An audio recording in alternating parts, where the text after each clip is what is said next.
لا يختلف اثنان على أن المتضرر الوحيد في هذه الأزمة القائمة بين الأقليم والحكومة الاتحادية هو المواطن الكردي هیچ کەسێک نکۆڵی لەوە ناکات کە لەم ڕەوشەی نێوان هەرێم و بەغداد تەنها موچەخۆران و هاوڵاتیانی سڤیلی کورد زەرمەندی سەرەکی بوونە.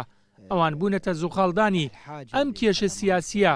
بۆیە پێمان وایە دەبێت ڕەوشەکە باش بکرێت بە تایبەتی لە پاش ئەو نامەی سەرۆکۆمات کە ڕاستەی سەرۆگۆزیرانی عێراق دکتۆر حەیدەر عەبادی و نێچیروان بەرزانی سەرۆگۆزیرانی هەرێمی کوردستانی کردووە سەبارەت بە کۆبنەوە و دانوستان و چارەسەرکردنی کێشە سیاسیەکانی نێوانیان.